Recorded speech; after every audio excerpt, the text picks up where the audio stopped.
Kayo po ba ay may mga asawa na, kasal na po kayo, and nagpaplano kayo na magkaanak? Kaya lang, hindi pa rin po kayo nabibiyayaan at higit 1 taon na po kayong nagtatry pero hindi pa rin po kayo nabibiyayaan. Ngayon, dahil 1 year na kayong wala pa rin nabubuong baby, nagpa-consult na po kayo sa doktor and sinabi po sa inyo ng doktor ay magpa-semen analysis na po kayo. Nakumpirma nga po dun sa semen analysis na ang lalaki ay may problema, which is meron siyang tinatawag na azoospermia. So ito po ay isang kondisyon na kung saan walang trace ng sperm dun sa lumalabas sa lalaki na katas. Ano nga po ba ang ang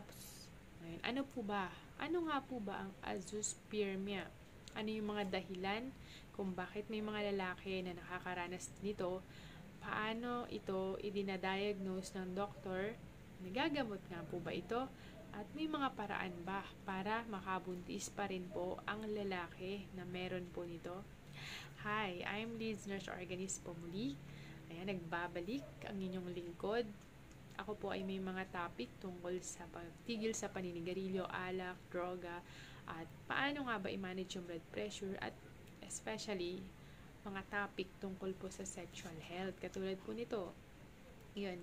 Please like, share, and subscribe po. Kung may mga tanong po kayo, lagay nyo po sa comment section. Mababasa ko po ito lagi. Yan.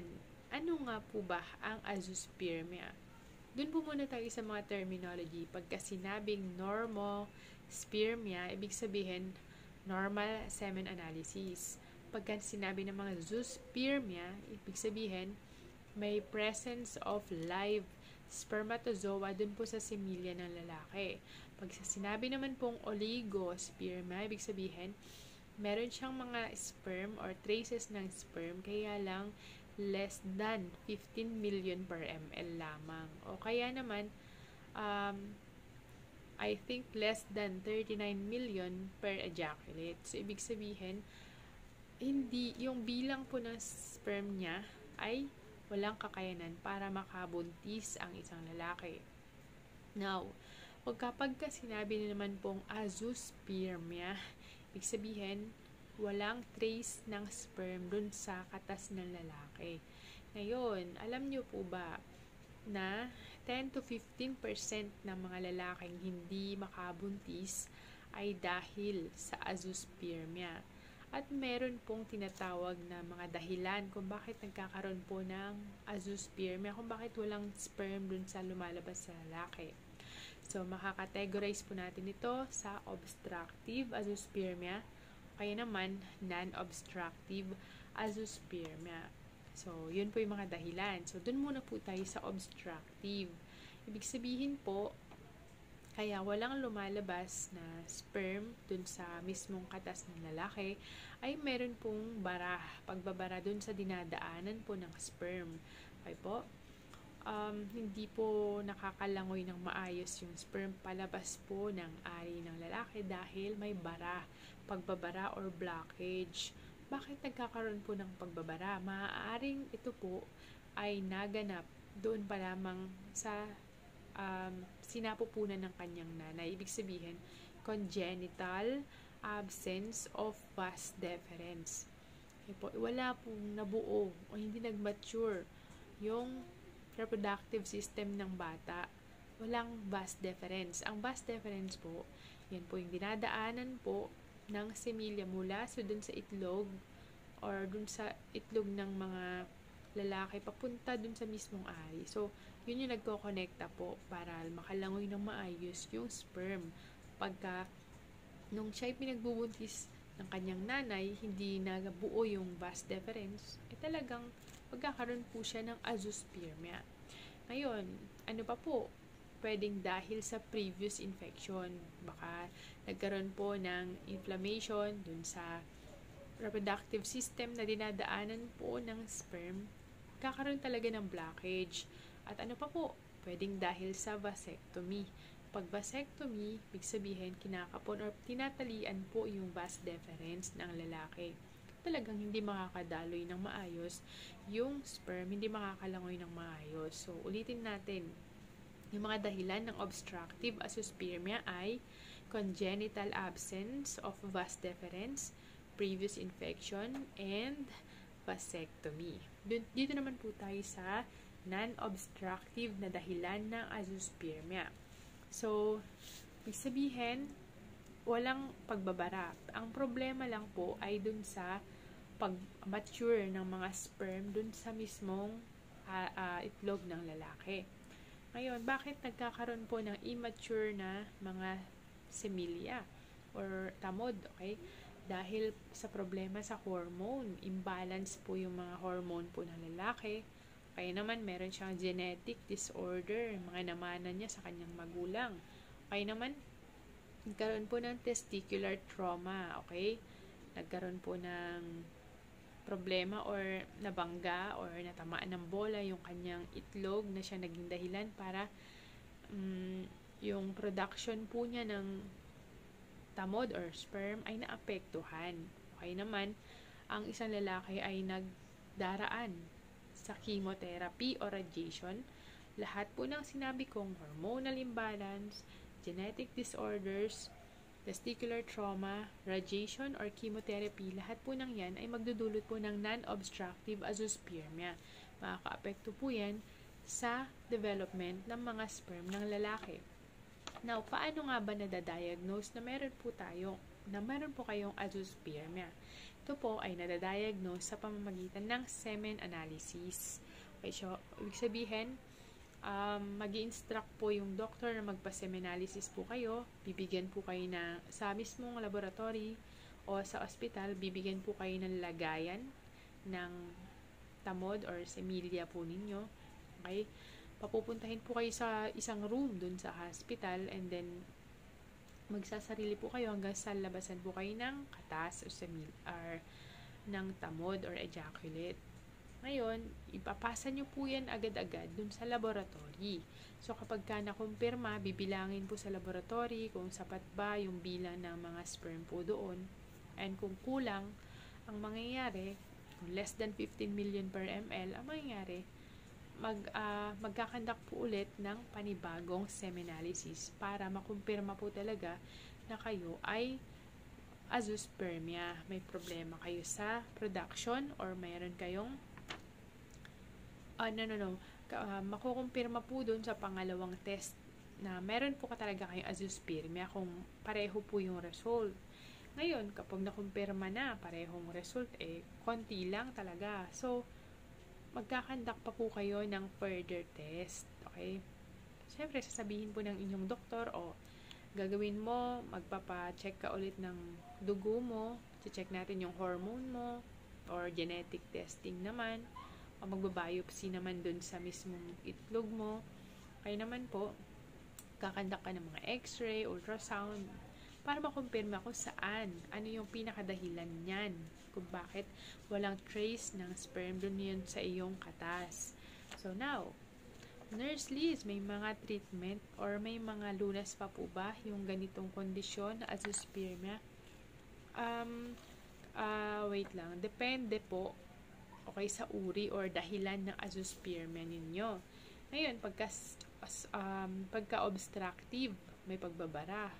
Siyempre, ang lunas po dyan, vasectomy, reversal. Kung nagpa-vasectomy po si sir, tatanggalin yung tahe, i-connect ulit yung vas deferens po ninyo.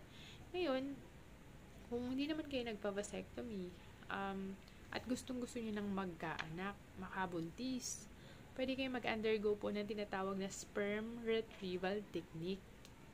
Okay po, ginagawa po yun ng mga doktor para makakuha po ng healthy na semilia na siyang gagamitin sa mga pamamaraan para maka-develop po ng baby, mga tulad ng in vitro fertilization, yung mga ganyan, yung fertilization outside, parang artificial reproductive technology. Okay. Ngayon, non-obstructive. Kung non-obstructive naman ang dahilan ng azoospermia po ninyo, pwede kayo mag-undergo po ng hormonal therapy or mag-undergo po kayo ng microsurgical testicular sperm extraction. Okay? Kukuha po sila ng sample po ng tinatawag na sperm dun sa mismong testis po ng mga lalaki. Okay naman, mag-undergo po kayo ng, alam mo, gusto nyo ng magkaanak. Pwede kayo mag-undergo ng IVF or ICSI, intracytoplasmic sperm injection. Pero, yan po yung widespread na ginagawa na po ng mga gustong magkaanak. Pero personally, I don't recommend this procedure because I believe in I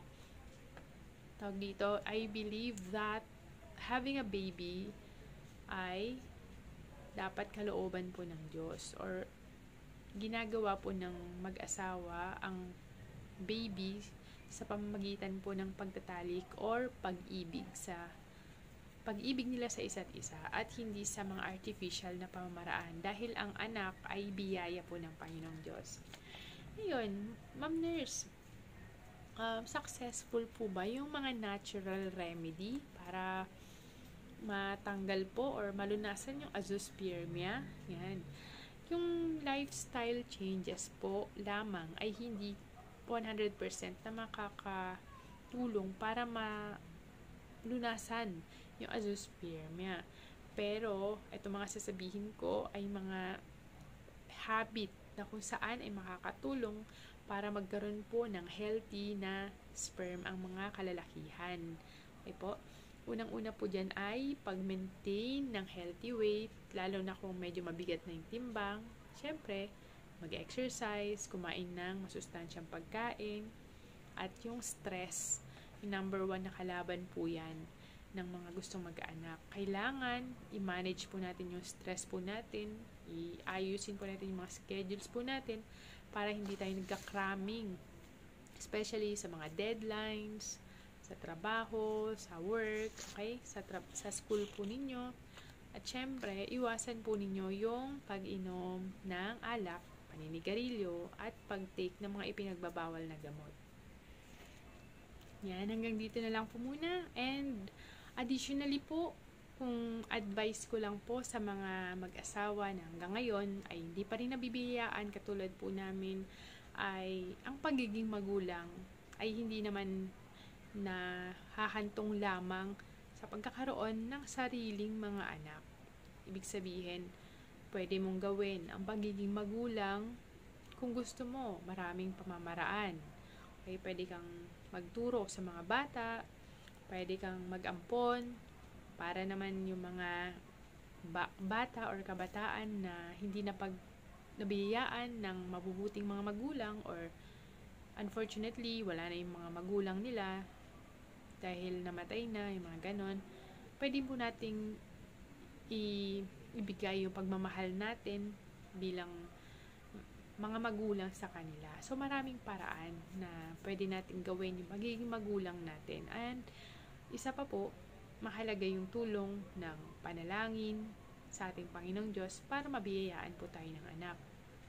And, lastly po, kadalastas po, sa mga nagkakaproblema sa kanilang pagtatalik, lalong-lalo na kapag hindi nakapag-maintain ng erection, meron pong paraan. Pwede po kayo magpakonsulta online. Ilalagay ko po sa comment section ang Go Rocky, na kung saan ay may mga sasagutan lang po kayong mga forms, or ilalagay nyo lang po doon yung mga nararamdaman ninyong mga symptoms, and pwede po nila kayong padalhan ng mga gamot.